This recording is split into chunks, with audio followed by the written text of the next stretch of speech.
Well, Coforge is the stock of the morning by far, right? I mean, it's reacting to very strong third quarter numbers. And remember, this is a beat on what were already stronger expectations. If you sort of compare expectations going into the earnings season, Coforge and Persistent were right on top in terms of the growth expectations. So and of course, Coforge more so has beaten that. Let's talk to Sudhir Singh, CEO and Executive Director at Coforge, who's with us now to tell us what next. Sudhir, good morning. Great to have you with us here post every quarter as always. And you kind of told us after second quarter what next. You said you called it as a very strong FY25. You said Q2 was an aberration. Q3 is going to be extremely strong. It's all panning out exactly like that. 9-month revenue growth is 27.1% dollar revenue growth. Just tell us a little bit what went into the mix. Just the most important two or three things. What went into the results and what should we expect now for 27, for FY25? Beg your pardon. Go on. I think the not just the quarter to come, but even the next year promises to be extremely solid because of a few things that have already been locked in through the year. You noted the YTD growth at 27+%. More importantly, from our vantage, in this quarter, which is a seasonally short quarter, we've already signed 4 large deals. Importantly, the signed order book over the next 12 months is already $1.37 billion, and that's more than 40% higher than where that metric was a year back. So going forward, given the pipeline that we have, given the large deals that we recently signed, given the signed order book, and given how the margins have been trending extremely positively and aggressively upwards, even sequentially, we continue to feel exactly in line with what I told you at the end of the second quarter. The year to come appears to be a year that will have sustained, robust, and very solid growth. So they're so better than 25, just in terms of growth rates? We don't give a guidance, unfortunately, so I can't share that number with you. But for now, I just qualify that as very robust growth, profitable growth. And for a firm that's now been growing for 8 years on a very sustained basis, sustained growth into the 9th year as well. Sudhir, hi, morning. Can you just break up the trajectory in terms of how strong the organic growth is and how well the recent acquisitions are sort of playing along? Cigniti, for instance, I know the margins have come in, I think, above 17% now. So what is the breakup? And going forward, while you're saying the next year is going to be bigger, I mean, just walk us through whether it will mean more in terms of margin expansion or whether it will be just sustained top-line action. I think you're at 25% dollar revenue growth so far, 9 months in the current fiscal year. So just give us the breakup, organic, inorganic, and what to expect going forward. Sure. Let me break the numbers down for you. The non-Cigniti business sequentially in the quarter has grown 9.4%, and Cigniti has grown 3.5%. They also had that business had a solid quarter. The non-Cigniti business, which is the organic business that you're talking about, has grown 9.4%. So it's had an absolutely exceptional growth quarter from our vantage. Though that's the breakup of the numbers. And as I said, we would expect growth to be robust across the firm and across both the Cigniti and the non-Cigniti portfolios on a go-forward basis.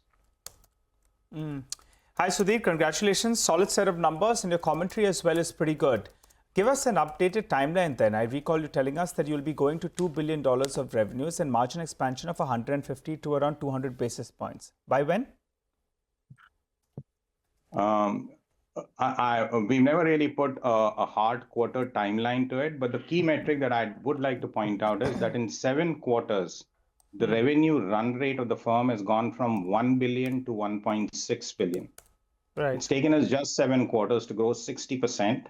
I suspect 2 billion is not too far off, reflecting back on the trajectory that we've already plotted out, the pipeline that I referred to, the signed order book that we have.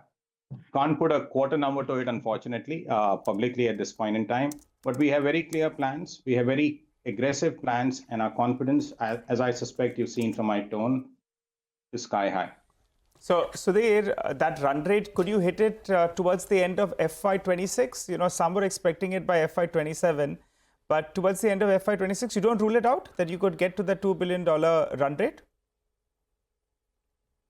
Our attempt will be to hit it at the earliest possible. Our track record, which I've talked about, 60% growth in 7 quarters would attest to the fact that we are hungry, we are capable, and we are just about as committed as any team can be. So the intent is to get to it at the fastest possible clip here on. Oh, absolutely. Well, the market is definitely noting your tone, Sudhir. The stock's flying almost 10% higher, and it's not just the tone, it's the numbers that are absolutely matching up. So we've discussed a lot of the numbers. I just want to understand slightly qualitatively, maybe in 40 seconds, what are these new clients telling you? The sign-ons have been very, very strong as well in the past quarter. Which are the segments that are firing? Which are the geographies that are firing? Because you're definitely doing something very different in an environment where a lot of the bigger players are struggling with, anemic single-digit growth, of course, on a very large base. But just trying to understand, what is the niche that you will go after in the next couple of quarters to sustain the 60% sort of growth rate? The 40-second clip would be as follows. Travel revenue passenger kilometers for airlines is expected to grow 7%, which is a huge demand outlook for the airline sector, given the nature of that sector. We therefore expect to ride the personalization wave. We expect to ride the digital mall creation out of airports wave. We expect to ride the AI-based customization wave. That's travel. Insurance, SMB space, the need for legacy modernization driven off platforms like a Duck Creek, Guidewire, Majesco is extremely strong. And the emerging trend is to ally that with no-code, low-code platforms. That's a sweet spot for us. We intend to ride that. Banking, operational resiliency, regulatory compliance are areas where spends continue to be strong. That's an area that we've always been very good at.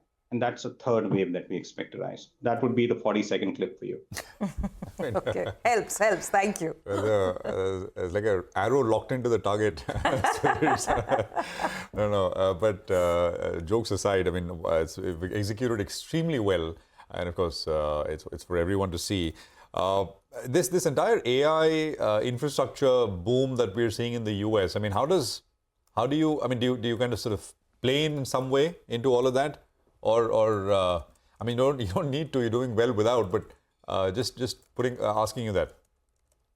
No, we very much play into it, and that's one of the contributors to the kind of growth rates that you commented on right now. We are increasingly seeing that the conversations around AI are pivoting more towards data-first conversations. So the conversations are increasingly around scalable data pipeline creation, which is where we are helping our clients. They're increasingly around vectorization or infrastructure build for AI model training and deployment, which is again an area that we play in. And obviously, since AI operates as a diagonal and not a horizontal for us, it is straddling all the HPUs and every horizontal offering that we have. So AI clearly is a space that's of vital importance to us. We've been locked in it like an arrow, to use your words. And that's an area which we expect to infuse just about every solution that we construct for our clients on a go-forward basis. Okay. I mean, you send the stock up 10%, Sudhir. So, I mean, not you, but the results. And of course, behind the results, you and your team. So, it is locked. The 9,050 on Coforge. We have more questions, but no time. Thank you very much for joining us this morning. Appreciate it on CNBC-TV18 as always, and look forward to our next chat.